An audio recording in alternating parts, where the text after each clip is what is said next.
Seminário O Futuro da Saúde. Ciência e tecnologia como estratégias de desenvolvimento. Promoção e realização Sindicec. Patrocínio Apvida, SESI, Sebrae, Assembleia Legislativa do Estado do Ceará.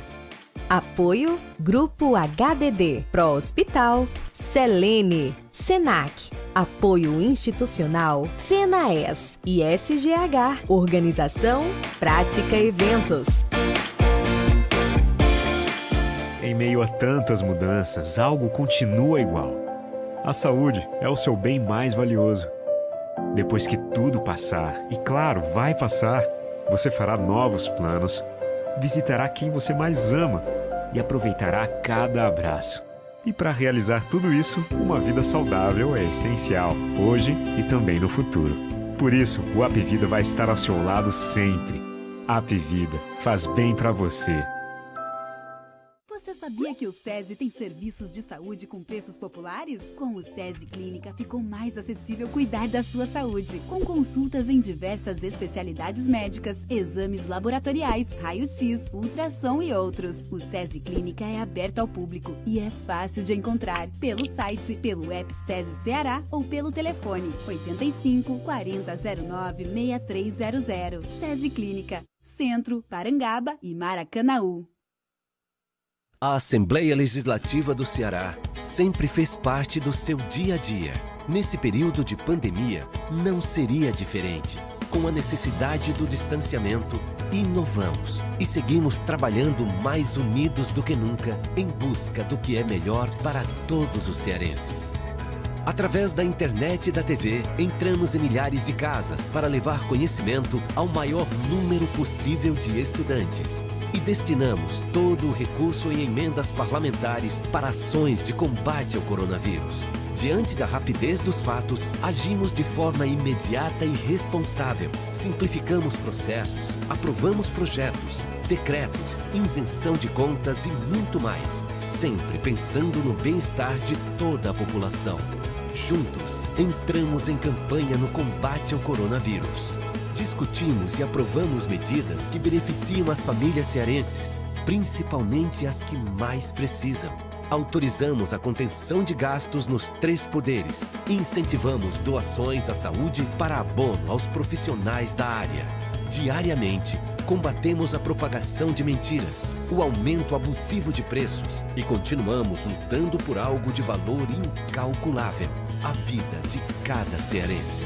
Quando tudo isso passar, estaremos ainda mais fortes, unidos e prontos para o que fazemos de melhor: superar. Assembleia Legislativa do Ceará.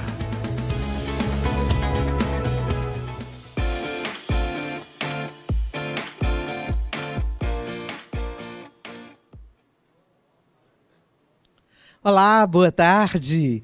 Dando sequência às nossas atividades técnicas, assistiremos em instantes ao painel 3, intitulado Soluções em Saúde a Curto e Médio Prazo. Antes, porém, permitam-me, em nome das entidades parceiras deste seminário, agradecer aos mais de 400 espectadores que nos acompanharam no período da manhã. E agora, por gentileza, conheçam os nossos convidados do painel 3.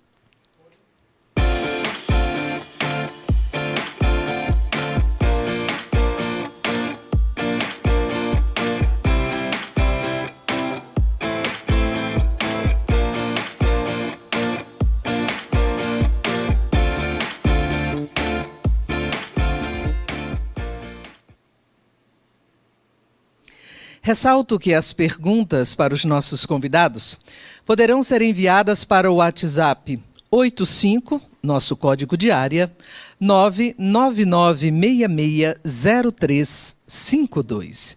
Como mediadora deste painel, nossa convidada é a CEO do Instituto Coalizão Saúde, doutora Denise Eloy.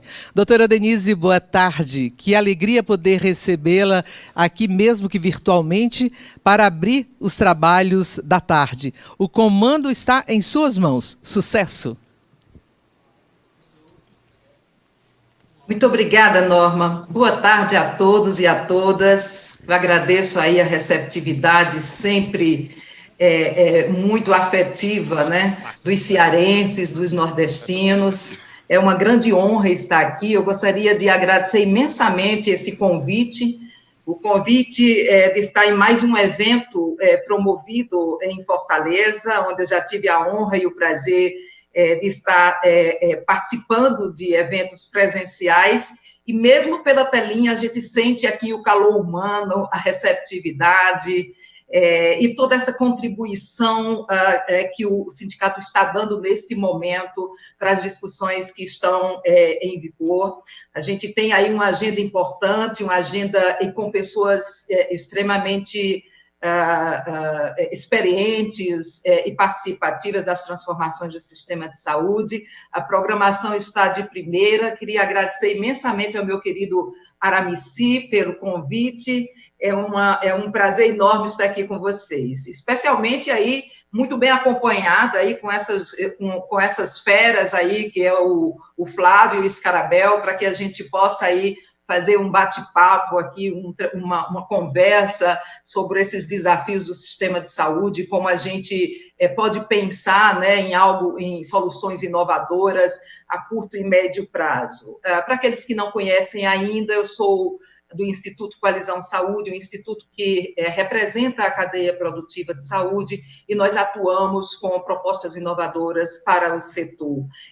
Também já estive à frente de algumas instituições de saúde, como a Unidas, a CACI, então tenho aí uma experiência muito mais na saúde suplementar, mas também atuando com alguns desafios nessa integração do setor com a saúde pública. Então, é uma honra estar aqui com vocês, espero realmente aí poder contribuir para que os nossos painelistas eu possa ser uma facilitadora para que esses nossos painelistas possam aí nos presentear nessa tarde com a participação e com conteúdos relevantes. Bom, nós temos aí um cenário, né, onde falamos muito na crise sanitária, temos muitos eventos focados nesse propósito, e não poderia ser diferente, mas sabemos que a crise na saúde, ela é anterior a essa crise sanitária, né? Nós temos aí desafios que são de algum tempo, desafios históricos que nós temos na saúde, que já exigem soluções estruturantes, né, que dê conta de questões que são importantes para a sustentabilidade, para uma maior eficiência e para uma melhor entrega da qualidade assistencial para a nossa população. Então, a crise na saúde ela é anterior, muito recentemente, aí até o ano passado, já agravado por uma crise econômica, que traz um reflexo importante, não só nas questões relacionadas em nossos números, mas também nas questões relacionadas em acesso em saúde,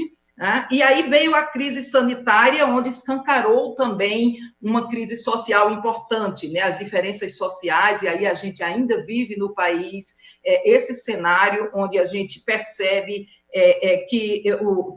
que se tínhamos já um setor de saúde em transformação, agora, mais do que nunca, né, esse setor ele precisa ser mais criativo, precisa ser mais ágil, mais inovador, mais cooperativo e, acima de tudo, precisa ser mais humano. Então, todas as respostas e todas as perguntas que nós temos que fazer, todas as perguntas que temos que fazer e todas as respostas que buscamos trazer para o sistema tem que ter essa percepção de termos um sistema mais criativo, mais inovador, né, mais inclusivo, mais cooperativo e mais humano. É nessa perspectiva que a gente começa falando um pouco sobre essas transformações que precisam acontecer, e onde também abordamos sobre uma necessidade de que essa crise sanitária nos traga muitos aprendizados, né? Pelo menos alguns aprendizados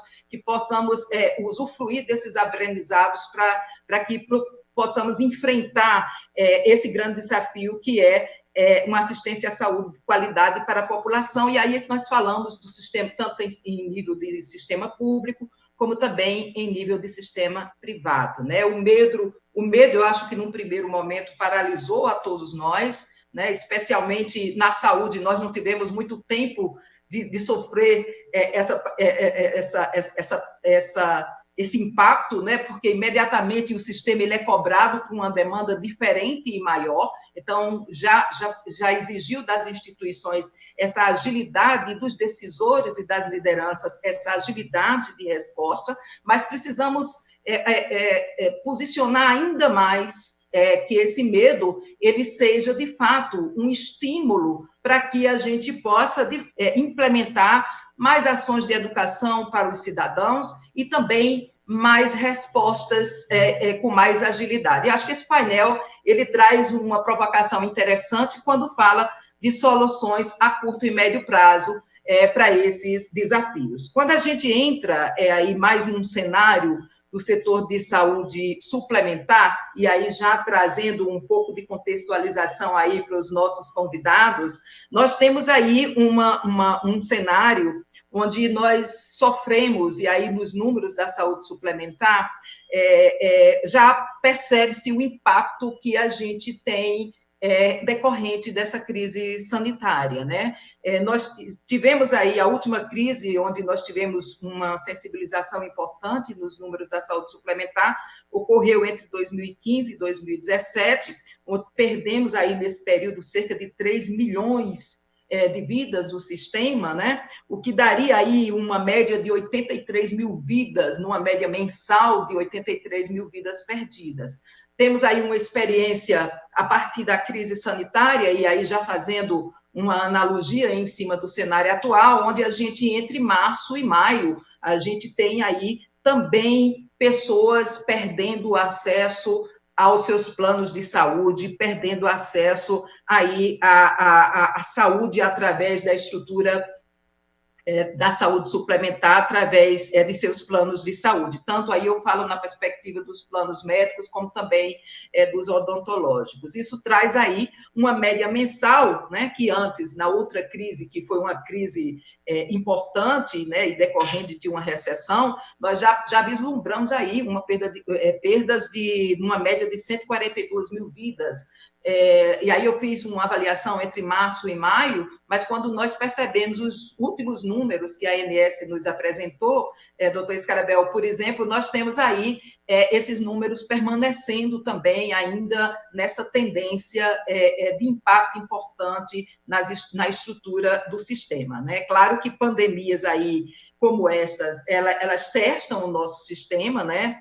Nós temos aí uma expectativa, né, de alguns especialistas que dizem que se o nosso sistema, tanto público como privado, tivesse melhor estruturado e talvez até com ações mais integradas, nós teríamos tido melhores condições de enfrentamento da crise sanitária. E aí eu já começo com a primeira pergunta.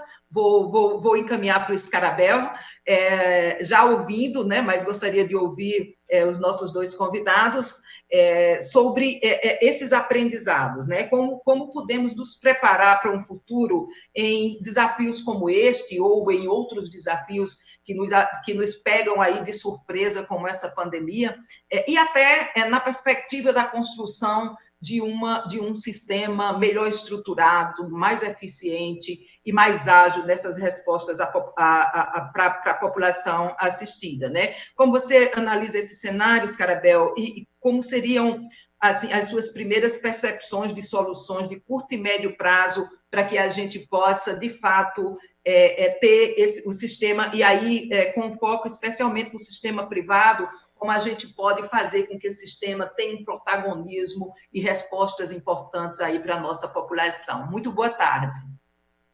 Olá, Denise. Boa tarde. Prazer estar contigo aqui. Cumprimentar o Flávio. Boa tarde, Flávio.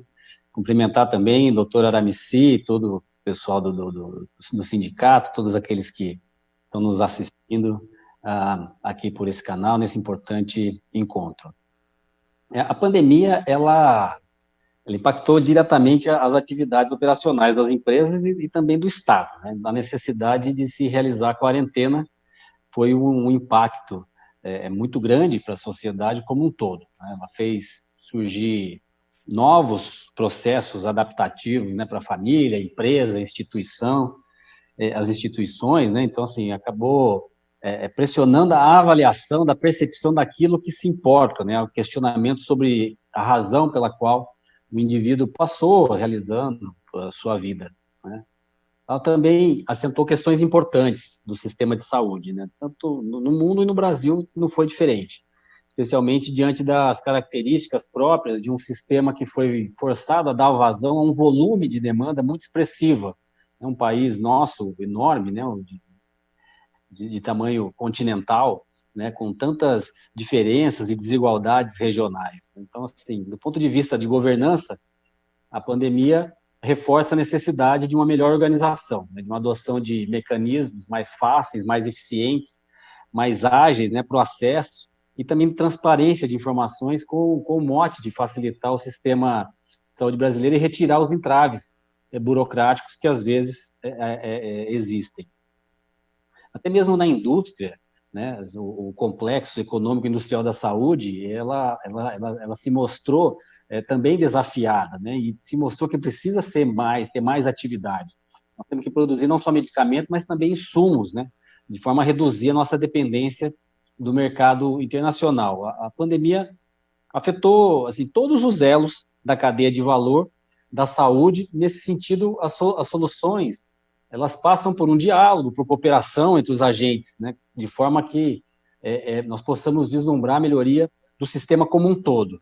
A saúde suplementar ela está intimamente ligada à atividade econômica do país e ao emprego, né? A nossa correlação é praticamente de 1 para 1, se você olhar todo o histórico dos beneficiários de planos de saúde, ela está intimamente ligada a emprego, né? Não por outro motivo, uma vez que 70% de todos os planos de saúde são empresariais. Então, quando tem essa pressão em relação ao emprego, em relação ao faturamento das empresas, principalmente pequenas e médias empresas, né, que não têm um poder de capitalização muito forte, muito longo, eles sofrem mais e acaba tendo demissões ou até mesmo o fechamento dessas empresas. Então, assim, sobre a provocação, né, de quais são as perspectivas, eu entendo que tem uma necessidade do sistema suplementar focar, né, ter uma preocupação ainda maior nas questões dos modelos de pagamento, né, baseado em resultado, no valor em saúde, na qualidade assistencial, na organização do cuidado, na racionalização das práticas, na medicina baseada em evidência e realizada de uma forma adequada, no seu tempo oportuno. Tem que investir na gestão de saúde, nos programas de Promoprev, na promoção de saúde e prevenção de doenças e seus agravos, né? E ainda investir na formação dos profissionais para fazer frente a essas transformações do mundo pós-pandemia. Eu entendo que cada vez mais as empresas deverão buscar eficiência, deverão reduzir barreiras corporativas, promover o diálogo e a cooperação entre si. Uma nova forma de concorrência, uma concorrência colaborativa, então, olhando o bem do sistema como um todo, né? Uma gestão pela cocriação. O modelo assistencial precisa chegar nesse resultado de saúde. O mutualismo tem que estar muito claro, ele tem que ser efetivo, de uma contribuição onde todos compartilham o risco. O beneficiário tem que ter a preocupação de também se autocuidar, né? O bem cuidado, não tanto pelo sistema, né, de forma a reduzir o risco a todos, mas também do autocuidado. Nós precisamos avançar na telesaúde, na telemedicina, na inteligência artificial e promover essa expansão tecnológica também em benefício de promover um melhor cuidado a um menor custo, né, de forma a permitir a capacidade do pagamento dos beneficiários participantes do sistema e o ingresso também de todos a partir do desenvolvimento econômico do país. Então, a melhoria da econômica do país também fará com que haja o ingresso de beneficiários no nosso sistema, né? Então, assim, mais do que nunca, as empresas deverão correr atrás para entender os custos, para saber se estão sendo feitos investimentos corretos, se estão colocando os recursos corretos no tratamento de saúde, né? É inevitável. Nós temos que olhar para aquela fórmula e questionar o valor em saúde e a sua pertinência. e dela nos atentarmos para o resultado que importa para o paciente sobre o custo, né, que está fazendo essa entrega. E nessa sistemática observar a ótica dos resultados de saúde. É possível, sim, se discutir qualquer forma de remuneração, que seja nova, por performance, ou uma outra forma, mas nós temos que avançar nessa discussão de modalidades, de inovações, de modelos disruptivos, né, que possam trazer benefício para a continuidade dos negócios e que também nós tenhamos uma sustentabilidade desse setor, né? Então, essa é a visão que a agência tem em relação ao momento atual da pandemia, esse momento atual, e olhando um pouco aí para frente, olhando um pouco para o futuro. Excelente, Scarabel. Olha, a gente fica feliz aí como uma das pessoas atuantes no sistema privado, especialmente na saúde suplementar, em ver a agenda regulatória muito alinhada aí com as perspectivas, as expectativas e as perspectivas que a gente entende que são importantes para o setor. Vocês têm aí a agência, né, e aí nesse momento com o seu comando e com toda a diretoria, muito empenhados nesses temas que você nos traz, né? A gente vai falar um pouquinho mais sobre telemedicina, mas eu queria destacar um ponto importante que você traz com relação à questão dos modelos de pagamento baseado em valor, né? O Instituto fez um trabalho sobre isso, um estudo, e foi amplamente divulgado. A gente conheceu depois também o trabalho que foi fruto aí de uma experiência da agência, trazendo também uma orientação e levando eixos importantes de orientação para que o setor de saúde suplementar também tenham essa proposta de novos modelos de atenção, e aí não só de modelos de pagamento, mas também de cuidado em saúde baseado em valor, que a gente vê retratada aí na sua fala. Muito obrigada, e realmente, assim, acho que estamos bem alinhados, né? E só para anunciar, a gente amanhã, inclusive, vai estar fazendo uma discussão aqui no Instituto, que nós estamos numa segunda fase desse trabalho. Vamos analisar aí a jornada aqui no Brasil e na América Latina dessas experiências de value-based healthcare, e eu acho que vai ser um trabalho interessante, inclusive convidando aí a agência para participar também dessa iniciativa. Tá bom? Então, excelente. Olha só, eu vou agora já passar a palavra para o Flávio. Flávio, eu estou aqui, você que atua aí à frente como presidente do Instituto, eu queria muito ouvir as suas expectativas, as suas experiências e, principalmente, as suas proposições em relação a esse tema, dentro dessa contextualização que a gente já fez. Eu te convido aí para fazer sua contribuição. Olá, boa tarde a todos. Primeiro, eu gostaria de agradecer, né, a esse convite feito gentilmente pelo Aramici, pelo sindicato, pela Prática Eventos, né, e agradecer também, Denise, o convívio aí, ter essa honra de ter você nesse momento aqui com a gente, discutindo um pouco sobre isso.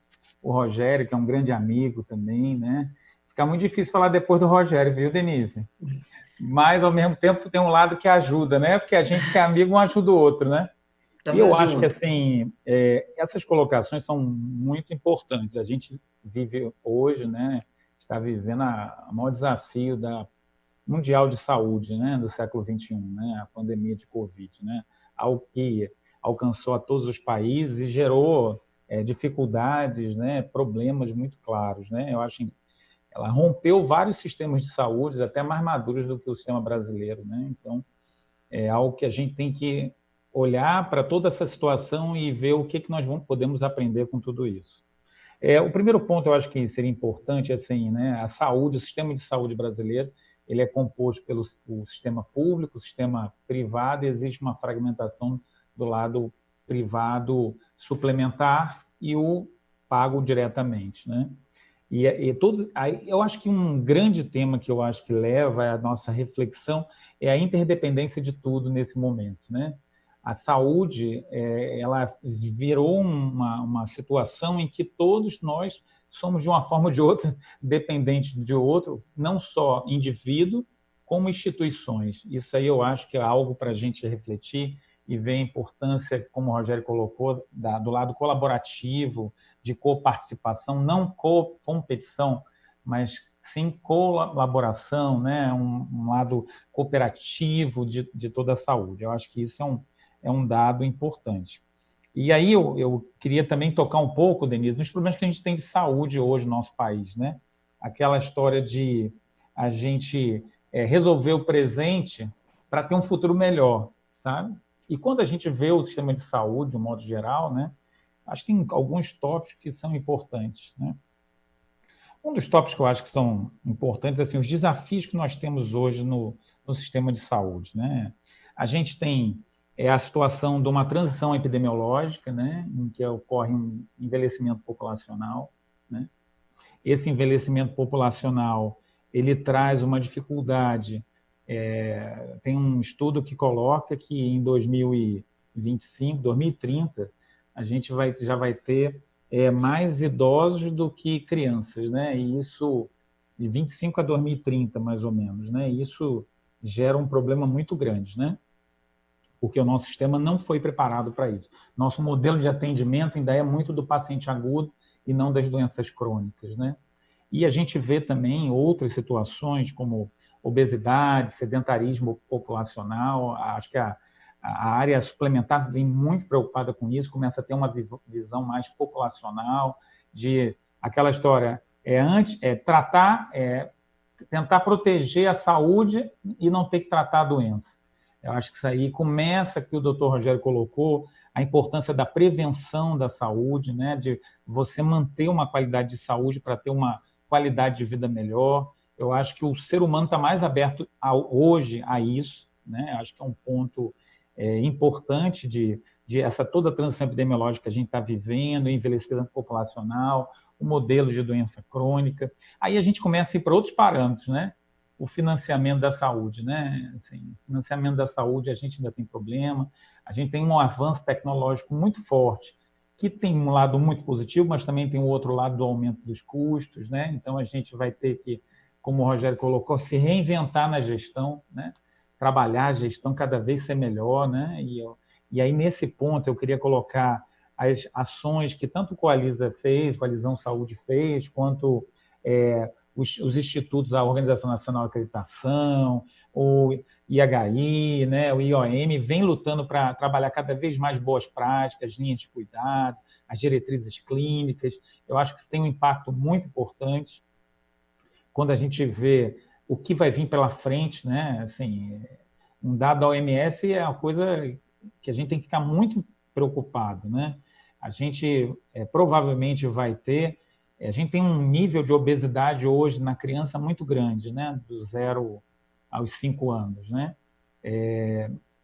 Em 2030, esse número vai chegar a 70 milhões de crianças no mundo todo, né? O Brasil tem em torno de 10 milhões de crianças obesas de 0 a 5 anos.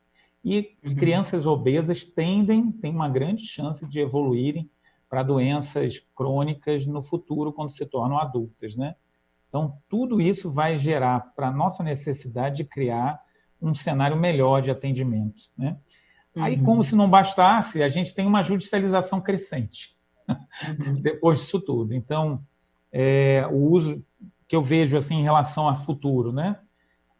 Cadeia de suprimento, né? A gente se viu como a gente ficou refém de EPIs, como a gente ficou refém de equipamentos. Então, eu acredito que nos próximos anos vai ter uma renacionalização das indústrias, numa tentativa de produzir o máximo possível dentro do seu país, né? Aí, tanto de EPI quanto de medicamento. Então, cada vez ficar menos dependente de outros países. A parte tecnológica a pandemia acaba sendo um acelerador do futuro, né? Todas as ações que nós víamos que estavam tendendo a realmente crescer, que eram macro tendências antes da pandemia, elas tiveram uma aceleração muito grande, né? Então, quando você vê home office, já era uma tendência e multiplicou em muito mais, né, volume, né? A telemedicina, o e-commerce, né? Todas essas ações, o ensino à distância, tudo isso multiplicou. Tem um estudo da Toluna que é muito interessante, que ele coloca que o ensino à distância a telemedicina, o home office, tudo isso, as pessoas que foram entrevistadas entendem entre 50% e 60% que são ações que não vão voltar mais ao que era antes. Todo mundo fala do novo normal, né, Denise? Tudo isso tem a tendência muito grande de ser utilizado no futuro, né?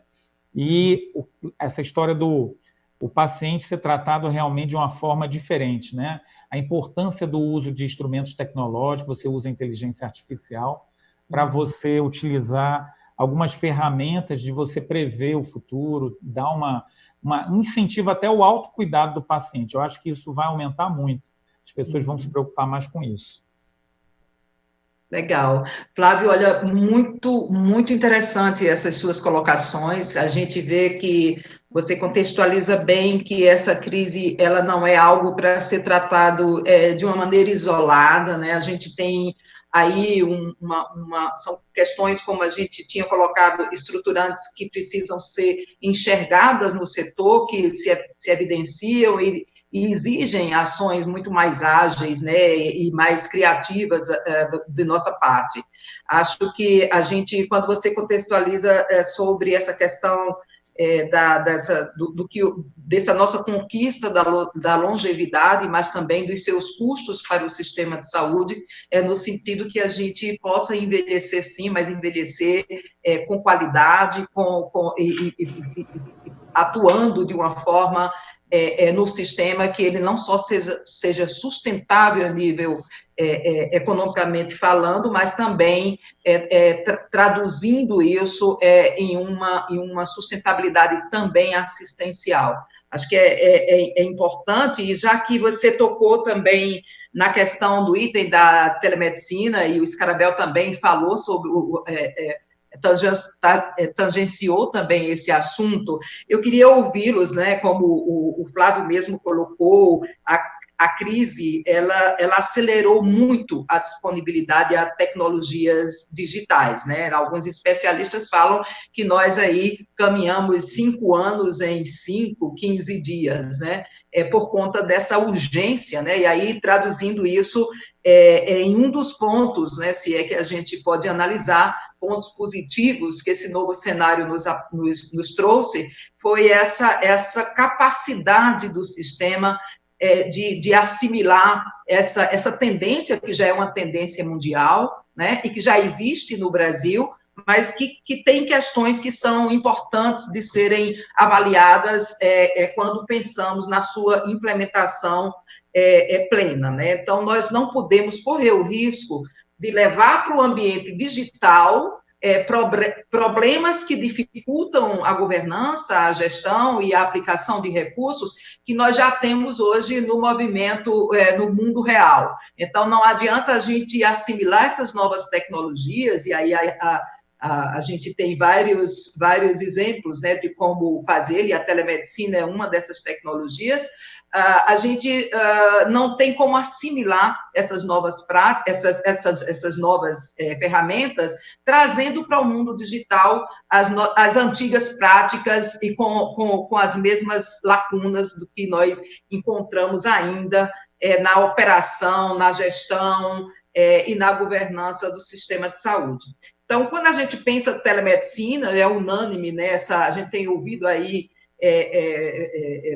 uma posição do setor muito positiva em relação a essa expectativa, mas para que isso ocorra, nós precisamos avançar mais nas questões regulatórias. O Scarabel falou sobre modelos de remuneração, que nós não temos ainda isso pacificado no mundo real, e aí como precificar essa nova forma de assistência, e principalmente também nas questões de eficiência, né? Quando pensamos aí em profissionais de saúde, não só médicos, que precisam ter essa preparação. Então, eu queria ouvir um pouquinho, Scarabel, como você enxerga, e depois o Flávio, que propostas ou que alternativas, não só no ambiente privado, principalmente, que é o foco da nossa discussão, mas também ampliando, como o Flávio disse, eles está muito integrado também como sistema como um todo no ambiente público, como a gente você pensa que deve ser essa estratégia de assimilação das tecnologias digitais no mundo da saúde. Denise, o Flávio colocou, né, muito bem na sua apresentação, a aceleração de algumas coisas que eram tendência, algumas coisas que estavam caminhando e acabaram por serem aceleradas. Então, assim, o mundo na pandemia já é diferente e eu penso que após será ainda mais diferente, né? E a telesaúde, ela já virou uma realidade. Para mim, é uma conquista para a sociedade, e a tecnologia veio para ajudar e a servir para o bem do sistema de saúde. Ainda mais no país, né, do tamanho do nosso, com as diferenças que nós temos, com a carência de mão de obra especializada para fazer frente aos cuidados da saúde da população como um todo. Então, assim, a telemedicina é uma ferramenta muito importante e que merece ser utilizada e bem utilizada. E aí cabe às instituições regulamentadoras pensar no bom uso dessa ferramenta, né? Inibir o seu mau uso, ampliar e expandir o uso da tecnologia para permitir o atendimento médico personalizado e adequado, com acessibilidade para todos os públicos.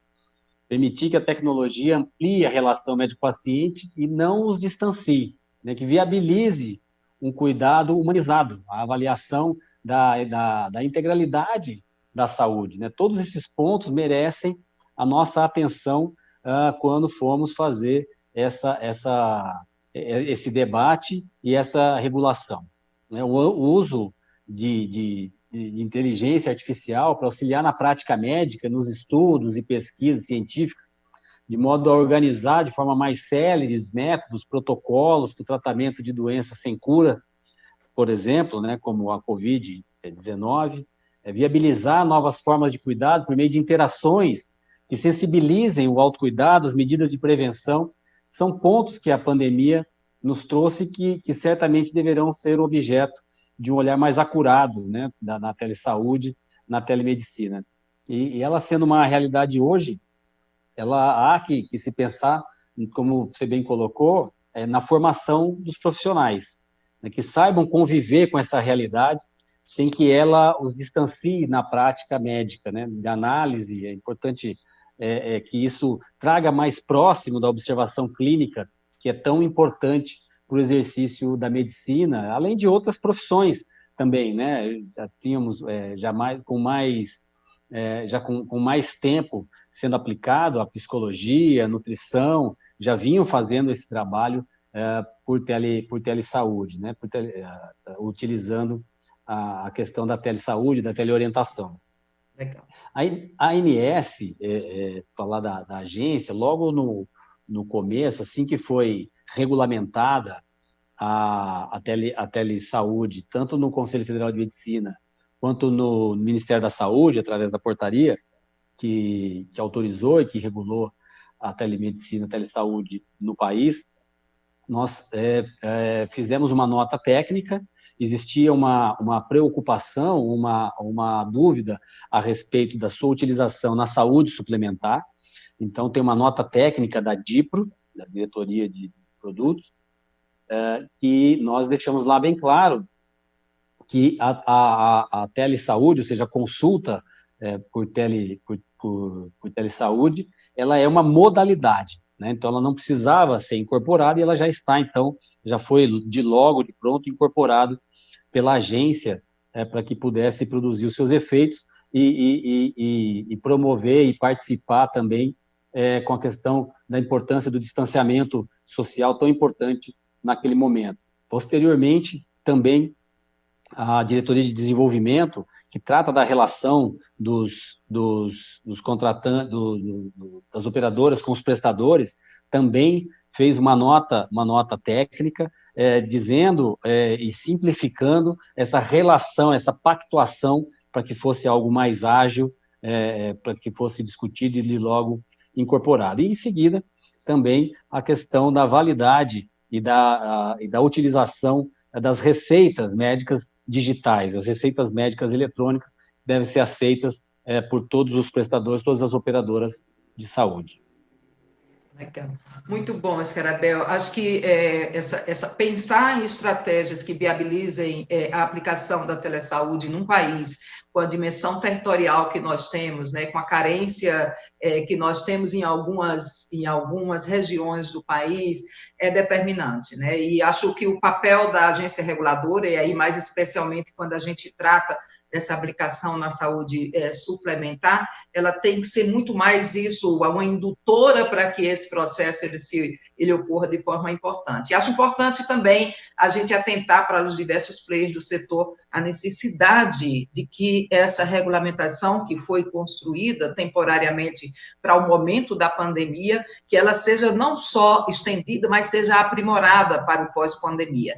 Queria ouvir o Flávio um pouco sobre essas considerações, Flávio. Eu acho que você contextualizou na sua primeira fala muito a questão do perfil demográfico e epidemiológico da população. A telesaúde também pode acelerar esse processo de transformação para atender essa nova demanda, né? Fala um pouquinho sobre isso para a gente. Denise, eu acredito na parte da telesaúde, ela abre um caminho tão amplo, sabe, Denise, em termos de aproximação das pessoas, dos profissionais, das redes, que chega quase a uma quantidade infinita de benefícios. É muito importante o que você colocou. Quando a gente vê a visualização demográfica, né, da história da epidemiologia, hoje a gente tem o Big Data, né, que é capaz de pegar dados e te falar qual a melhor data de vacinação, de imunização de uma população na sazonalidade do tempo. Já tem discussões muito grandes em relação a telelaudo, né, do uso da inteligência artificial e dele ter pouquíssima possibilidade de erro em relação a outras metodologias, né, inclusive a metodologia convencional. Então, eu acredito que todas essas percepções, elas são reais, né? Eu gostei muito do que o Rogério falou sobre a história da história da telemedicina, mais ou menos, né? Quando a gente vê a telemedicina, ela não é uma coisa nova, né? Ela é algo que a gente já tem desde 2018, antes da pandemia, né? Já teve aquela portaria, a portaria foi revogada depois de muitas considerações, e isso, quando a gente vai ver até mais tempo atrás, a OMS, em 1990, já entendia como uma modalidade possível de saúde, né? E depois, se não me engano, teve a declaração de Tel Aviv, se não me engano, em 1999, outra ação também que foi feita, reforçando a telemedicina. Isso já acontece em vários países do mundo, isso aí é uma questão de tempo da gente também avançar por esse caminho. Num país que tem dimensões territoriais, né, de continente, de fato, em que você tem, no caso aqui do Ceará, por exemplo, Denise, 75% dos médicos estão na capital e 25% no interior. Então, assim, numa quantidade tão desproporcional como essa, a telemedicina ela é capaz de levar o especialista a quem mais precisa. E eu acho que, como o Rogério falou, a telesaúde é tão ampla, né? Porque você tem a teleinterconsulta, que você pode fazer consulta entre profissionais sobre um determinado caso. Você tem a cirurgia robótica, em que um colega pode abordar o paciente, enquanto o outro está presencialmente. Tem modelos híbridos, né? A primeira portaria colocava que a primeira consulta tinha que ser presencial e depois poderia ter as teleconsultas à distância, né? Então, eu acho que isso não tem como não avançar. Eu acho que é um cenário cada vez mais robusto. O telelaudo é uma realidade da radiologia, laudo à distância. O laudo do cardiograma, do eletrocardiograma, também é feito hoje em dia, né? E isso aproxima o especialista do interior. Acho que quem ganha é a população. E quando a gente vê todos os modelos hoje de negócio, sempre tem um paciente como foco, e isso é importante para o paciente, claro, dentro das qualificações éticas, das responsabilidades legais dos profissionais de saúde, dentro das responsabilidades adequadas, né? Dentro do sigilo. A gente tem uma grande... O doutor Rogério aí sabe disso, né? A Lei Geral de Proteção de Dados, né? Que é um grande requisito agora, e isso como uma necessidade da telemedicina, da área médica. É muito importante essa lei, ela está bem clara, está bem desenvolvida, né? E ela vai chegar, né, em algum momento para preservar a privacidade das pessoas. Então, eu entendo assim que ela tem a telemedicina como o uso da inteligência artificial, as inovações em saúde, os hubs tecnológicos, Denise, quantos aplicativos na área da saúde foram criados nos últimos 10 anos, são enormes. Quando você vê a diferença das startups de tecnologia e as tecnologias só voltadas para a saúde, foi enorme. Agora imagina, Denise, depois da pandemia, como é que isso tem tendência de acelerar. Tem uma dificuldade aí, algo que talvez dificulte. A gente sabe da dificuldade econômica futura, provável, pela queda de arrecadação, pela incerteza do mercado, pela incerteza da área da saúde. Então, esse crescimento todo também ele pode ter um limitador, né? Poucas pessoas, talvez, elas investam em ações com maior chance de retorno, um ROI melhor, né? Porque ninguém vai querer investir o seu cenário com empresas com limitação financeira em algo que dê pouco retorno. Agora, é claro que o investimento na saúde ele é muito rico, né? A saúde ela tem uma capacidade de melhorar, de levantar a economia imensa. Então, eu não tenho dúvida que os hubs tecnológicos na área da saúde vão ser prioritários por tudo que a gente já passou. As ações até que parecem até filme de ficção científica, as tecnologias vestíveis, né? As roupas que dizem para você como é que está o teu batimento cardíaco, os PETs que medem a sua glicemia, para dizer como está a sua glicemia, como deve ser esse tratamento, as ações dos aplicativos de autocuidado, né? A Kaiser Permanente hoje trabalha muito no autocuidado, né? Não tem como não ter autocuidado hoje. Então, os aplicativos de dieta, de atividade física, eu acho que vai muito caminhar para esse lado da tecnologia. E a telemedicina é uma realidade que não tem mais como voltar no tempo. Não tem mais. Assim, é necessário andar para frente. A gente sabe que tem a portaria do governo e saiu uma lei também no Diário Oficial da União, né? Agora em 2020, durante a pandemia, autorizando, né, reforçando a validação do uso da telemedicina. Eu acho que não tem mais como isso voltar. E eu acho que só tem um grande beneficiário nisso tudo, sabe? É a população, é a sociedade, fazendo dentro dos trâmites normais, equilibrado, dentro da ética, dentro da privacidade, só tem essa população. E muitas vezes a população que não vive nas grandes capitais. As populações que são mais desassistidas. E para os planos de saúde é muito interessante, porque nesse movimento de queda econômica, uma possibilidade de você ter uma população que está longe de você, que você pode fazer essa cobertura remota, que você pode deixar um plantonista médico dando orientação, dizendo onde a pessoa pode ser atendida, dando uma clareza maior para a sociedade. Eu acho que todo mundo ganha. Excelente, Flávio. Você, na sua fala, e aí eu vou pegar um gancho, você colocou sobre a questão das dificuldades que o setor passa de financiamento, né?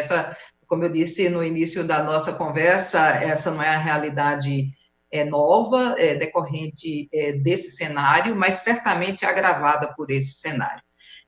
Mas aí a gente vem essa discussão de quanto custa, e aí mais especialmente falando na saúde suplementar, essa reflexão de quanto custa não cuidar, né? E aí eu queria trazer um pouco essa questão das incertezas que nós vivemos atualmente.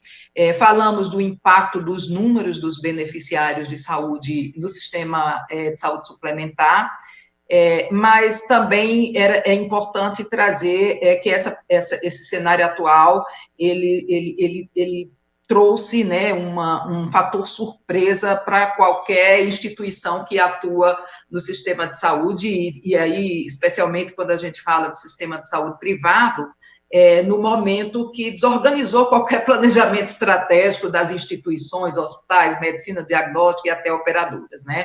Nós tivemos aí, decorrente do medo e até de um certo temor da população de procurar aí serviços de saúde durante essa pandemia, e até com uma certa orientação de que selecionasse melhor, e aquelas visitas a pronto atendimento e aquelas visitas que muitas vezes não têm uma prioridade, que elas fossem repensadas e reposicionadas no momento mais adequado, né? Então, nós temos aí, e aí você falou também, você, o Scarabel, vocês colocaram sobre essa questão de a gente enxergar essa população assistida em todas as suas expectativas e também entender como conduzir esse ambiente de cuidado num momento tão delicado que nós passamos, né? Nós tivemos, e todos conhecemos, o represamento que houve em relação a algumas demandas, né?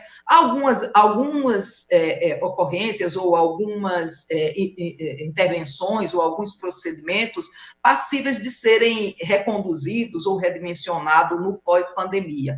No entanto, a gente tem aí uma questão que eu acho que é determinante, que é a população que tem doenças crônicas, que também, pelo medo, né, que os paralisou, então a gente vê, assim, houve uma resistência da busca aos serviços de saúde, o que tem aí, não só aqui no Brasil, mas em outros países também, demonstrado alguns indicadores preocupantes em relação a questões de mortalidade ou de criticidade do estado dessa população. Então, vivemos aí o que já ouvi em alguns debates, né, o efeito de tsunami, que foi o recuo das águas no momento de não utilizar tanto os serviços. Eu acho que isso foi refletido um pouco nos resultados, e aí o Scarabel pode me ajudar, nos resultados das operadoras de saúde nesses 2 primeiros trimestres, né? A gente vê uma sinistralidade menor das operadoras nesse período, né? Mas a gente sabe que essas questões, né? E aí eu volto para o início da minha abordagem, quanto custa não tratar, vai ser demonstrado aí no percurso, onde a gente vai ter aí essas pessoas com problemas de saúde mais críticos, que merecem uma atenção continuada, talvez retornando aos sistemas em situações bem mais complicadas, enfim. Aí, só para concluir essa contextualização, e aí eu queria ouvir um pouco o Scarabel, se por um lado nós tivemos aí essa sensibilização na sinistralidade por conta desse recuo de utilização de procedimentos, nós tivemos também as estruturas de saúde aí, especialmente hospitais e até medicina diagnóstica também, tendo uma situação muito complicada no que se refere a financiamento, né? Tivemos aí hospitais chegando a realizar cerca de 40% das suas expectativas de receitas, também medicina diagnóstica não sendo acionado, e toda a força foi muito direcionada para as questões da pandemia, e que trouxeram outros problemas, né? O Flávio colocou na sua primeira fase sobre a necessidade da gente ter uma preparação melhor, inclusive na organização dos insumos. A própria indústria também foi despertada e foi provocada nesse sentido. Bom, com todas essas questões, eu trago aqui uma reflexão, e eu queria ouvi-los, sobre como vocês entendem que deve ser a estratégia, e aí não pensando individualmente só para operadoras, só para hospitais ou só para a indústria, mas da cadeia produtiva, no sentido do esforço colaborativo, para que a gente possa se preparar para esse novo momento, que chamam de pós-pandemia, e que a gente deve ter um pouco de cuidado em chamar assim, né? Porque a gente ainda não vislumbra o momento de transição até a gente chamar pós-pandemia que a gente deve passar. Então, quais seriam, assim, as expectativas e como era que o setor poderia se organizar para ter, de fato, essas demandas melhor estruturadas e, principalmente, para que a gente não tenha aí uma dificuldade de tempo na assistência a essas demandas, né? Hoje ontem no jornal já algumas estruturas de saúde, um hospital pediátrico aqui em São Paulo, no Morumbi, se eu não me engano, do setor público, que está escalonando essas demandas já para os próximos meses. Como é que isso aconteceria no setor privado, considerando aí que nós temos uma população com outro perfil e temos também um sistema organizado e estruturado para outro tipo de demanda, Scarabel? Eu queria te ouvir um pouquinho sobre isso. Você está sem o PA. Às vezes a gente se confunde um pouco. Coisas da tecnologia, assim mesmo. Exato. Vamos lá, Exatamente. obrigada. Imagina. Em primeiro lugar, assim, a agência ela recomenda que as operadoras elas se aproximem de seus beneficiários em tratamento, né, que evitem que a assistência fique represada. Né, estabelecer assim, a forma do atendimento do público, dos crônicos, o tratamento que deve ser exercido, promovendo essa gestão da saúde, que, na nossa opinião, é o papel fundamental dessas empresas. Né, a operadora, nós sempre falamos que a operadora ela tem que ser uma gestora do cuidado, né? Assim como o prestador também tem que ter a produção do cuidado, da atenção, né? E também o beneficiário precisa também se autocuidar, né? Aí para a gente tomar sempre esse cuidado e evitar, e sempre procure o atendimento.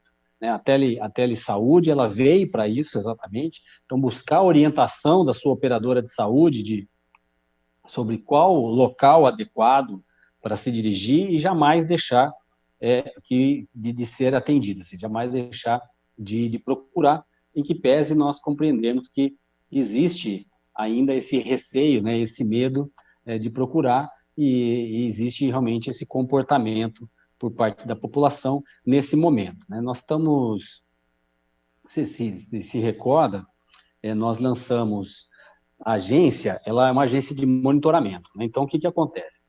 Toda aquela produção que é feita em determinado momento, posteriormente, nós pegamos os dados e fazemos as análises dos dados. Ocorre que, em razão da velocidade da pandemia, nós passamos a solicitar os dados em tempo real, né? Então, assim, nós já temos os dados do mês de mês de julho, já coletados, e nós criamos aquele boletim, né? O boletim COVID da agência, onde nós passamos a apresentar para a sociedade e também para que o regulador tivesse condições de ter uma tomada de decisão mais adequada, dados financeiros, dados econômicos, sobre sinistralidade, sobre fluxo de caixa, sobre a questão dos leitos, né, os leitos que eram Covid, os leitos não Covid, a questão da sinistralidade, a questão da inadimplência e também SADT. Então, o que nós observamos, né, que nesses meses, houve sim uma queda forte, mês de abril, né? E está havendo a sua retomada gradual.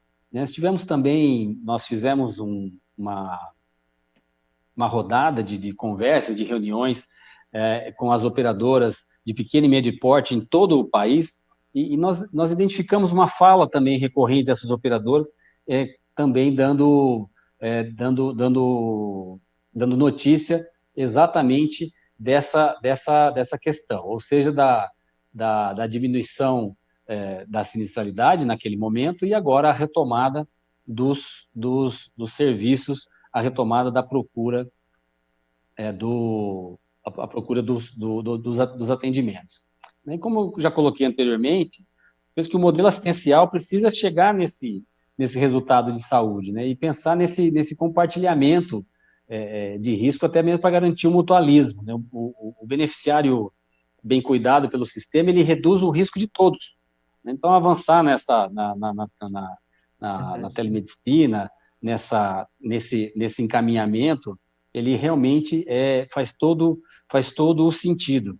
Né? E a pertinência dos resultados que importam são esses pontos que são muito importantes para nós termos os desafios, né? Para nós conseguirmos ultrapassar esses desafios que nos foram impostos, né? Então, assim, nós chamamos sempre a atenção e para esse momento, né, de oportunidade, para que as operadoras de planos, né, elas reflitam sobre o seu modelo de negócio e principalmente sobre a sua relação com os clientes, né? Em especial nesse momento de pandemia.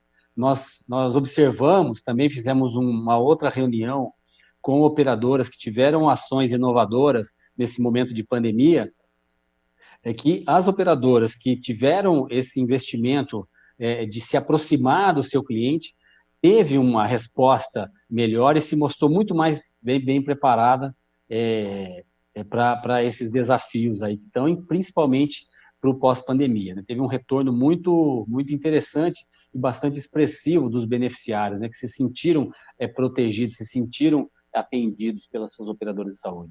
Excelente. Na crise, a oportunidade de fidelização também dessa população, Scarabel, super bem colocada. Acho que a gente tende a fazer uma análise muito em cima dos desafios e das situações mais críticas e também tem uma certa dificuldade de enxergar essas oportunidades, e eu acho muito interessante saber que a saúde suplementar já tem iniciativas nesse sentido. Olha, nós vamos ter no final um espaçozinho para perguntas, mas eu acho que dentro desse tema eu não posso deixar de provocar um pouquinho o Flávio com as considerações que o Hélio Tanaka já mandou para o nosso momento, e eu vou antecipar um pouquinho essa pergunta dele, né? Ele fala sobre o impacto da Covid-19 no setor de oncologia e o que é que pode acontecer, Flávio, a curto e médio prazo, com esse delay do atendimento oncológico. Então, eu queria que você, dentro dessa contextualização, já contemplasse aí essa expectativa do Hélio no que se refere a esse impacto nos serviços de oncologia do país. Denise, eu achei a pergunta do Hélio ótima. Eu acho que o que você falou no início foi muito feliz também, sabe, Denise? É aquela história, falar em pós-pandemia quando a gente ainda está na pandemia, né? Pandemia não é algo que passa rapidamente, né? É algo que tem que ser tratado de forma muito pontual, usando evidência, avaliando o momento correto de você fazer as ações e o timing, o volume correto, o retorno das cirurgias, tudo isso tem que ser pensado e ele vai variar de acordo com o momento local que você está vivendo, né? Aqui, por exemplo, no estado do Ceará, a gente vive momentos diferentes durante toda a pandemia. O período que em Fortaleza foi o pior período não foi o mesmo período de Sobral, que também não foi o mesmo período da Marco Juazeiro. Então, essas ações, elas realmente mudam rápido, elas não são iguais. Então, acho que o primeiro ponto é isso, contextualizar realmente a situação da pandemia. Quando me perguntam, Nini, se vai ter a segunda curva do Covid, é algo muito sempre difícil de dizer, né? Eu lembro da gripe espanhola, teve 3 curvas, sendo a segunda pior curva. Não quer dizer que a gente vai ter que passar por isso, né? Isso não parece que talvez aconteça com a gente. Agora, uma coisa que todo mundo tem certeza, quando a curva não Covid chega, porque ela vai chegar. Como você bem falou, é igual um tsunami. A gente notou nas unidades hospitalares um retrocesso de pacientes nas portas de emergência enorme antes da pandemia. Aí era aquela história mesmo do mar voltando, né? Para vir a onda grande. E quando começou a pandemia, de fato, é uma coisa impressionante. O número de pacientes que não para de chegar, a necessidade de você estar preparado para isso, né? A necessidade de você ter pontos de O2 para todo mundo, de ter ventilador, uma equipe preparada, o pessoal treinado, é um desafio grande para qualquer gestor de saúde. Em relação especificamente à linha oncológica, tudo tem seu preço, né? Acho que a gente vai acabar pagando nosso preço pelos atrasos das ações que a gente poderia estar fazendo. Eu acho que a telemedicina ela pode ajudar um pouco, né? O que o Dr. Rogério colocou sobre a necessidade de aproximação ao seu usuário, ao seu cliente, é fundamental. Eu vi algumas ações de alguns planos. É muito interessante isso, a pessoa se sente próxima, ela se sente acolhida, ela não se sente deixada de lado. É muito difícil para quem está com uma doença oncológica, com a biópsia na mão. Não, mas você não vai operar agora, porque a gente tem o Covid e tudo mais. Não vejo que isso vai terminar igual mágica, não acredito nisso. Eu acho que enquanto os grandes conhecedores da saúde coletiva, enquanto não tiver uma vacina que consiga levar algum grau de imunização, a gente vai ter que conviver com o Covid. Então, eu acho que a partir do momento que você diminui o número de casos, vai ser necessário retornar o time, o volume das cirurgias, fazer os ambulatórios, e isso eu acho que é para ontem, eu acho que o Hélio tem razão. Uhum. O que eu acho uma consideração que é importante fazer em cada hospital, e é uma percepção, A gente viu isso muito na pandemia. Assim, tinham hospitais que não eram referência de Covid e eles acabaram sendo. Porque quando viu, tinha mais de 50% da UTI com Covid. E isso foi algo que, de fato, aconteceu nas unidades. Eu acredito que, daqui para frente, dependendo da quantidade, da redução dos casos, Denise, uma necessidade dos hospitais vai ter que, talvez, ter uma área de isolamento Covid, uma área pequena, que, quando você identifica que aquele paciente é Covid, ele vai ter que ficar colocado de lado. Os ambulatórios vão ter que começar a retornar, né? Oncologia contra outras especialidades. As pessoas vão ter que ser atendidas. Teve, como o doutor Rogério colocou, apesar das orientações de não represamento, uma pandemia é isso, né? A gente programa uma opção de coisa. É igual, eu não sei como é que estão as reflexões estratégicas de todos os hospitais. A gente tem uma opção de reflexão estratégica. No meio de uma pandemia mundial, a necessidade, o objetivo muda, é salvar vida. Então, você para de fazer as suas estratégias, seu planejamento pré-pandemia, para você construir um comitê de crise, para você se preparar com insumo, com EPI, com treinamento, aumentar a lei de UTI. Eu acho que foi todo mundo isso que fez. Agora, a gente a gente necessita andar para frente. E isso que o Hélio colocou, existe uma necessidade de pegar todos esses pacientes que não foram atendidos presencialmente, talvez fazerem consultas, atualizarem o quadro desses pacientes para eles poderem começar a ser operados. E aí vai ter a situação Covid e não Covid. Vão ter pacientes que estão com Covid e o cirurgião vai ter que se paramentar para operar, às vezes, se for extremamente necessário. Uma coisa é uma neoplasia de colo, que o paciente não está obstruído. Outra coisa, o paciente está obstruído, você tem que abordar. Então, você vai ter que ter áreas que eu acredito que sejam Covid, talvez salas até preparadas para essas situações incomuns, as emergências oncológicas, elas vão ser atendidas e elas vão ter que ser colocadas em um local adequado para que não tenha contaminação de outros, né? Lembrar que o paciente oncológico ele passa de um outro que tem que ter um cuidado muito grande, que são as quimioterapias, que você tem uma queda da imunidade, então a pessoa fica mais suscetível a vários fatores. Então, eu não vejo outra ação que não a de começar a realmente retornar a receber esses pacientes e tentar dar uma triagem adequada, um caminho adequado para esses pacientes, sabe? Excelente. Acho que você traz uma questão que é determinante, um ponto de atenção nesse processo, a sensibilidade e uma ação proativa dos serviços, no sentido de distinguir o que é urgência e emergência, o que realmente assim, exige uma ação continuada e mais efetiva e mais ágil, né, desses prestadores. Eu acho que vem muito na fala do Scarabel, que não fica na responsabilidade só das operadoras, essa questão de ser gestora em saúde, mas eu acho que as instituições também, instituições, empresas, organizações estruturadas para o cuidado e assistência à saúde, terem aí já essa relação e esse acompanhamento com a população assistida, né, Scarabel? Na hora que a gente conseguir trabalhar com essa percepção de valor e tendo realmente o paciente como um centro de atenção, a gente consegue, talvez,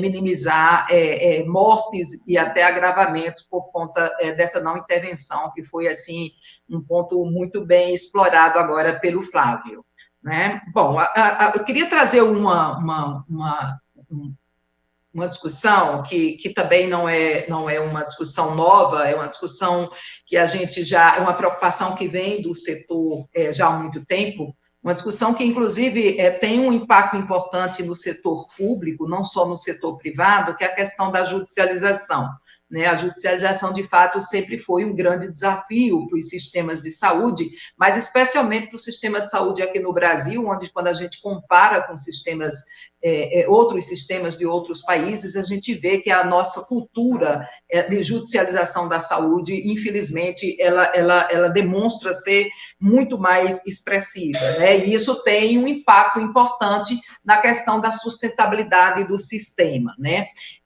Na pandemia, essa questão, ela não ficou à parte, né? Naturalmente, foi um ponto também de preocupação que permaneceu, e a gente vai ter que absorver alguns aprendizados em relação a esse processo nessa nessa transição aí, durante e depois no pós-pandemia, né?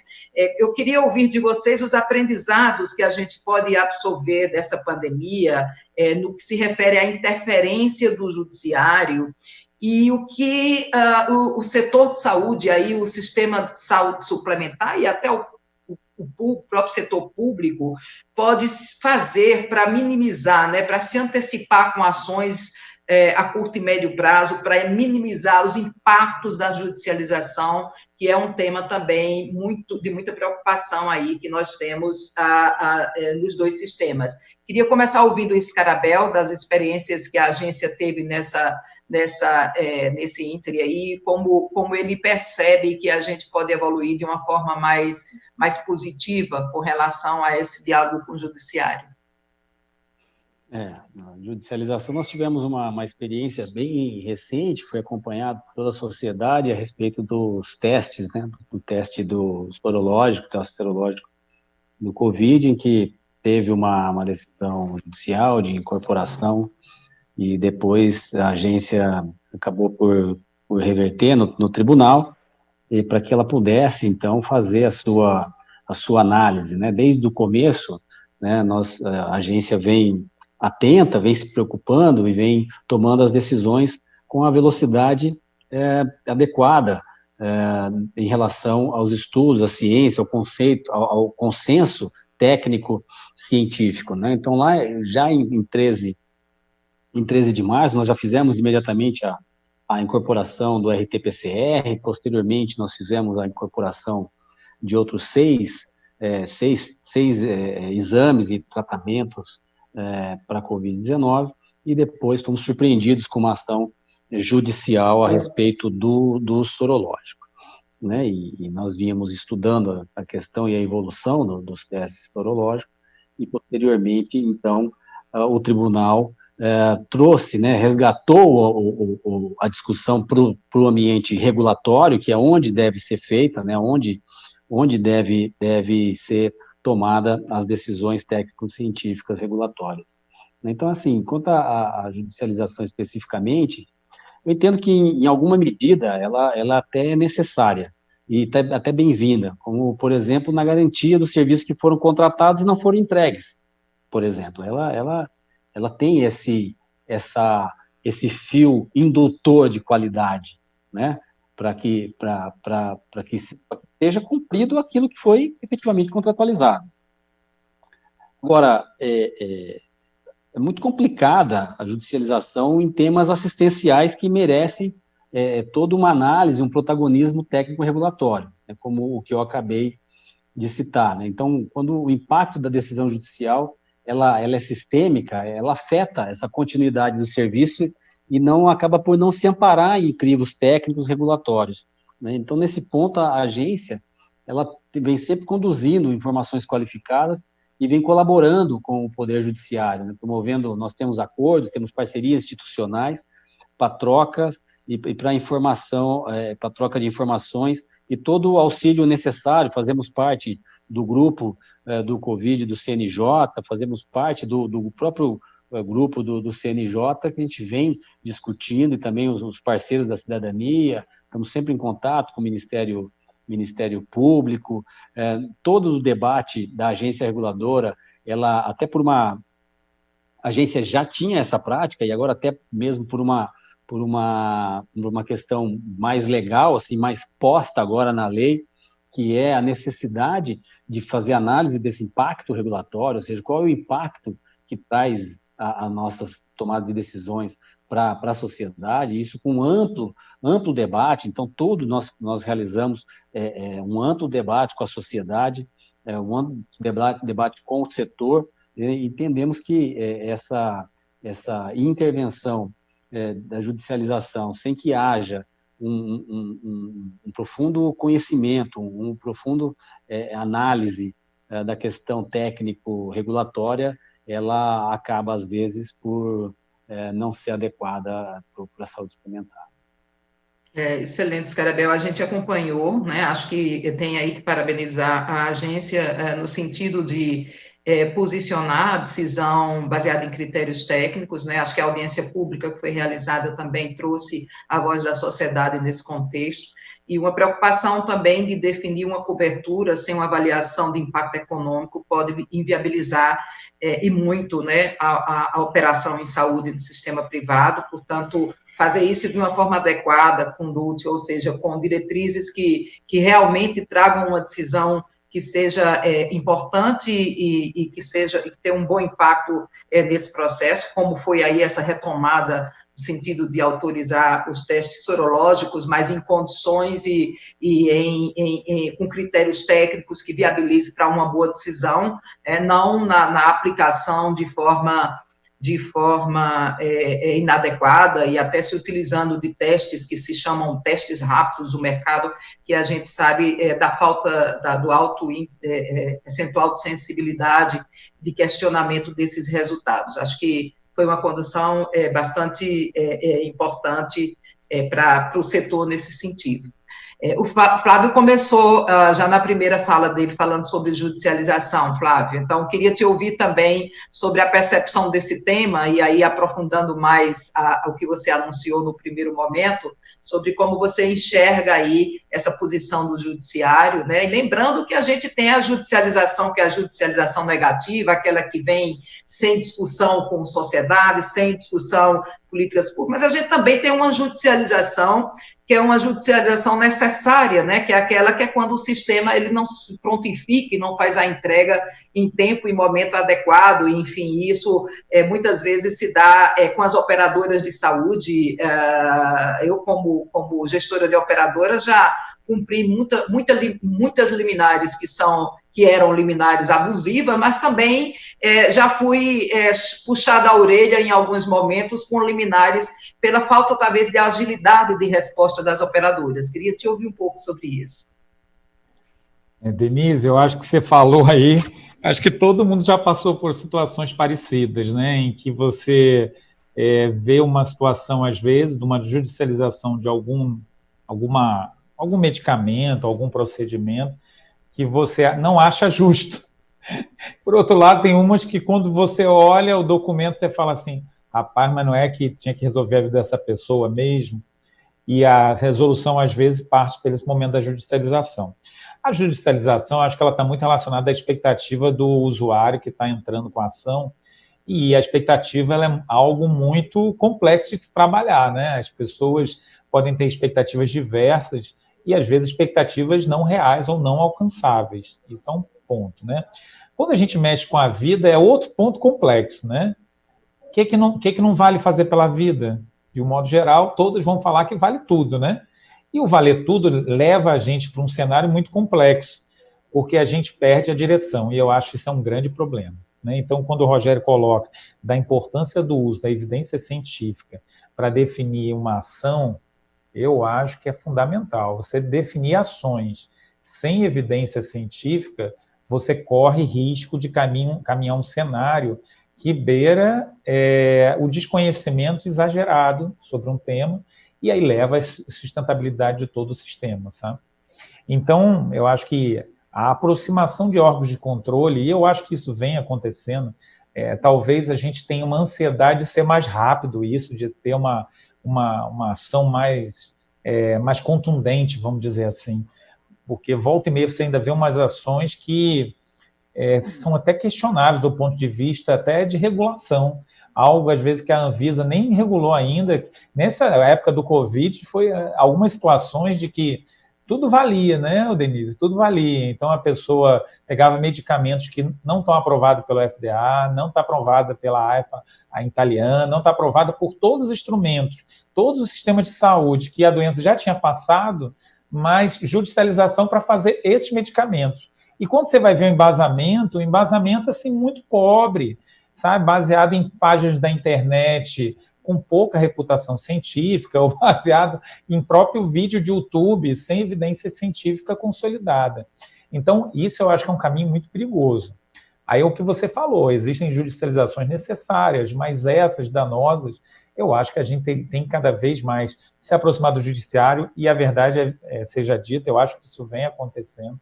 pode até ser na velocidade que a gente não esteja na velocidade que a gente deseja, mas eu acho de uma forma ou de outra isso vem acontecendo. Tem congresso de direito em saúde, o judiciário vem querendo entender um pouco melhor, né, sobre alguns temas, algumas situações. Existem alguns locais que trabalham com câmera técnica para definir de fato, antes de judicializar, se aquilo tem benefício mesmo para o paciente.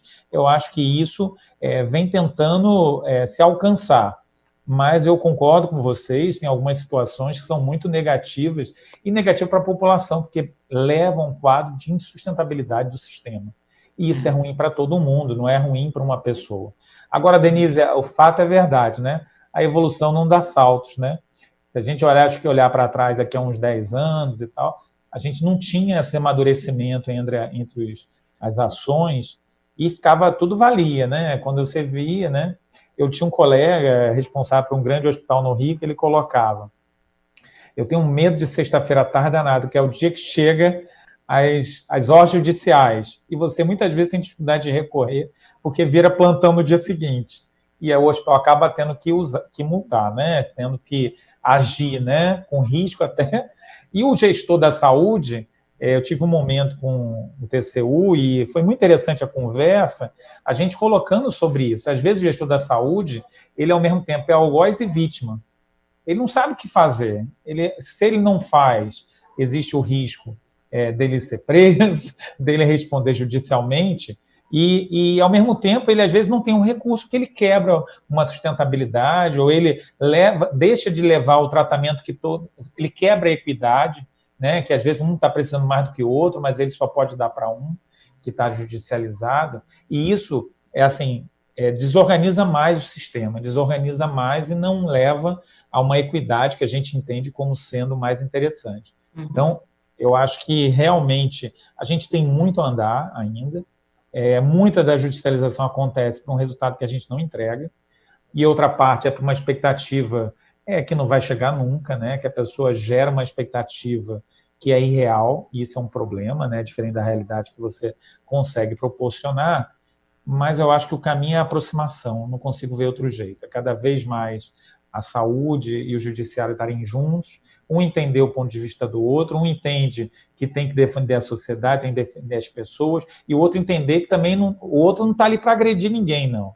É para também defender as pessoas de forma sustentável. Acho que esse encontro traz um resultado interessante.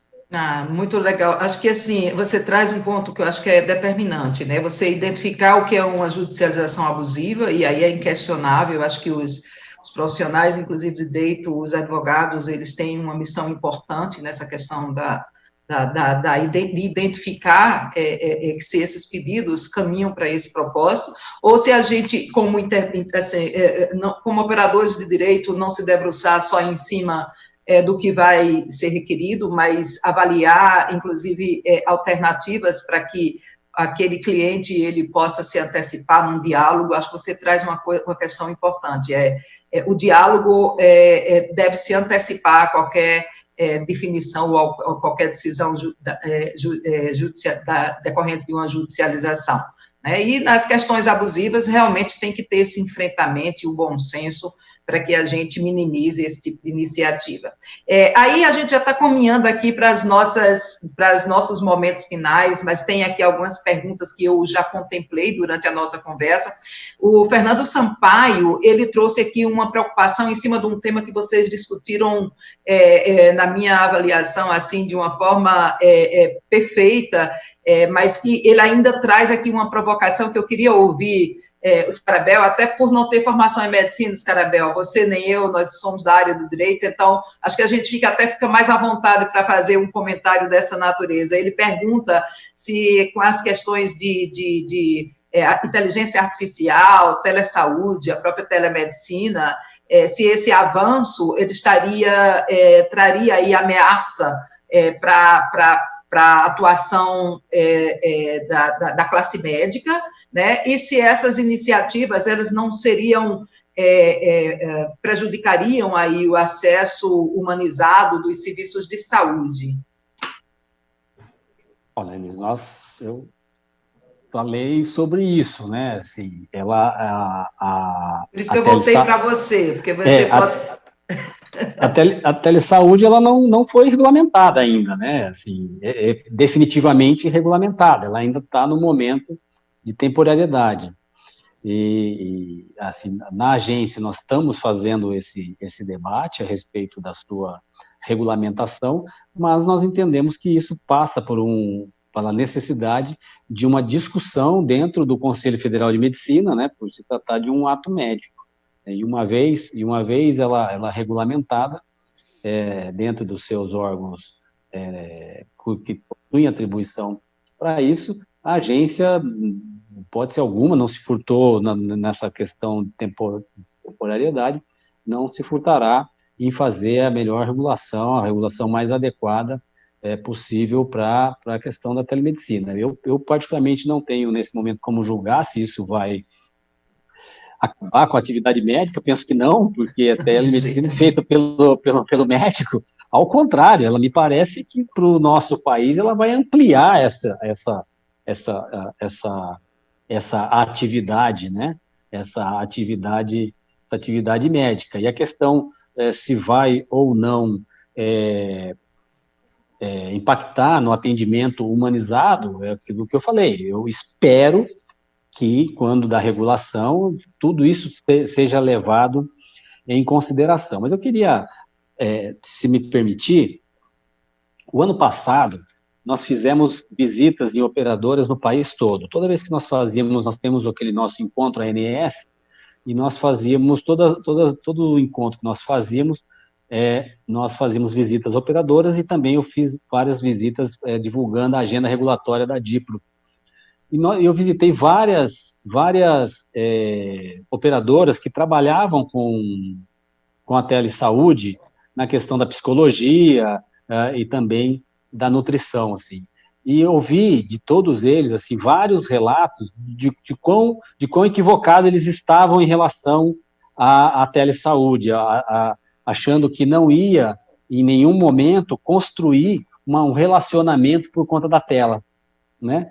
E hoje, e aí, saindo daquele momento em que a pessoa me dizia, e olha, isso quebrou, assim, a minha expectativa disso não acontecer, eu interajo com tranquilidade, e se nós trouxermos isso para hoje, quando que há 6 meses atrás nós pensaríamos num congresso tão importante, de alcance tão longo como o que nós estamos fazendo agora, e nem por isso tira a nossa pessoalidade, né, a nossa empatia no debate. Ao contrário, ele amplia as discussões, né? Eu estava num evento recentemente que tinha 100 mil inscritos, imagina, um congresso da Ordem dos Advogados do Brasil com 100 mil inscritos. Excelente. Então, assim, é claro que é necessário, como agente regulador, tem que fazer análise de impacto, e isso é um impacto regulatório, né? Isto é um impacto, mas eu não acredito que isso tire do médico seu mercado de trabalho. Denise, era esse golaço que eu esperava que você fizesse nesse momento, para que a gente pudesse vislumbrar a oportunidade nesse cenário aí de avanço tecnológico. Denise, você me permite um minutinho só? Permito, mas deixa eu endereçar uma pergunta a você, final, e você já faz a sua observação e já responde por conta do tempo. E eu não queria deixar de atender o Arnaldo Vanderlei, que mandou aqui, como outras perguntas chegarem, infelizmente a gente não vai ter tempo, né? Eu passaria a tarde inteira aqui conversando com vocês. Mas acho que o Arnaldo trouxe uma reflexão que daria aí para outro seminário, pode até ficar como sugestão aí para o Aramici, né, trazer essa discussão. Mas eu queria te ouvir logo na sequência da tua observação, e depois a gente passa para o encerramento.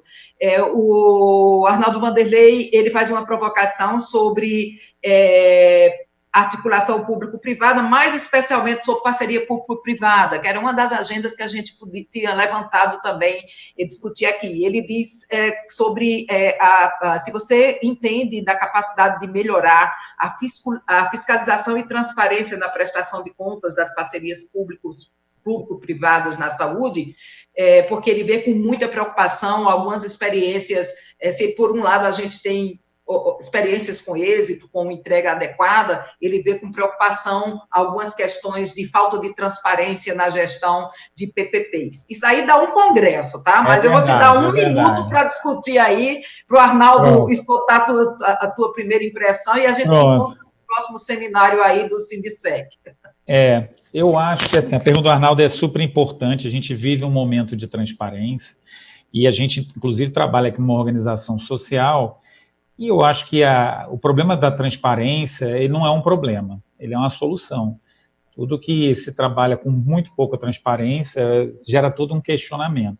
Acho que a discussão não é só em relação ao que é transparência ou não é transparência. É o que deve ser mostrado, o que é importante visualizar. Porque se você tem muitas informações, nem todas são importantes às vezes. E assim, não é que a pessoa não pode ver, mas é que existem informações fundamentais. A gente vem vindo, às vezes, ver escândalos de parcerias público-privada, mas existe também escândalos sem ser parceria público-privada. E, às vezes, essas ações, elas são tão graves quanto as outras. Eu acho que o dilema não é o modelo, vocês dois que são advogados e eu que sou médico, mas o que eu entendo, assim, o modelo, muitas vezes, ele pode ser um modelo muito interessante, o problema não está no modelo, está na maneira inadequada que o modelo é executado.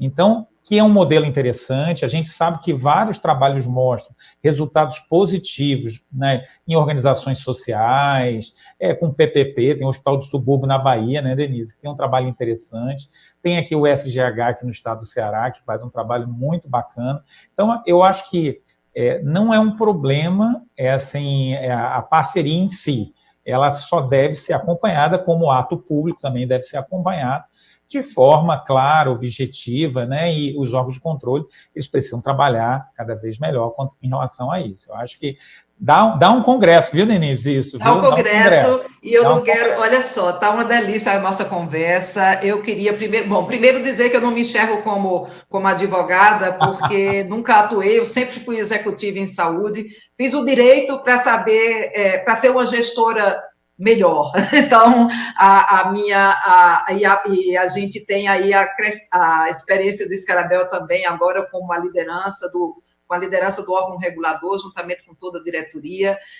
também nessa expectativa, né, Scarabel, de dar a nossa contribuição aí para o sistema de saúde, mais especialmente para o sistema de saúde privado, suplementar. Estouramos um pouquinho o tempo, mas foram só 5 minutos, a nossa conversa foi, assim, muito boa, eu sou muito grata por essa oportunidade, um prazer conhecer vocês mais de perto, né? Um prazer contribuir com esse momento. Mais uma vez, parabenizar o Sindicec, parabenizar, através da pessoa do Aramici, todos os organizadores desse evento, agradecer muitíssimo a colaboração de vocês, a compreensão com a paraibana que fala pelos cotovelos, né? E a gente tentou aqui fazer uma coisa equilibrada e eu saio aqui desse encontro muito satisfeita com esse momento. Foi uma honra estar aqui com vocês, uma honra poder colaborar. E vou agradecer aqui já em nome do Scarabel também, em nome do Flávio, por conta do tempo, para a gente não avançar mais na hora. Na próxima a gente se encontra novamente. Um grande abraço paraibano aos nossos cearenses e a todos os outros ouvintes que tem aí no Brasil e talvez até fora do Brasil, porque o Aramici, quando faz, ele é ousado, então deve ter outras plateias também além das nossas fronteiras. Um grande abraço a todos. Muito obrigada. Obrigado, Denise. Obrigado, Flávio. Obrigado, Denise. Obrigada, até a próxima. Rogério. Grande abraço. Os nossos Até a agradecimentos aos participantes do painel, realmente uma conversa extremamente envolvente e compartilhando suas opiniões, expertises, enriquecendo ainda mais este seminário. Agradecimentos, portanto, ao Dr. Flávio Deulefeu, Dr. Rogério Scarabel e, claro, a doutora Denise Eloy, que gentilmente comandou toda esse trabalho técnico. Muito obrigado.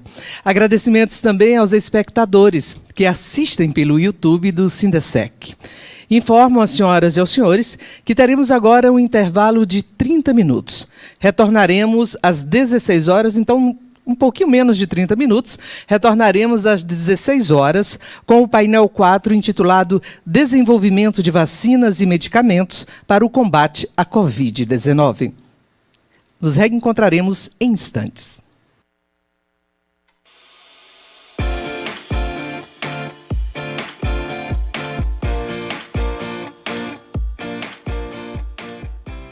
Seminário O Futuro da Saúde. Ciência e tecnologia como estratégias de desenvolvimento.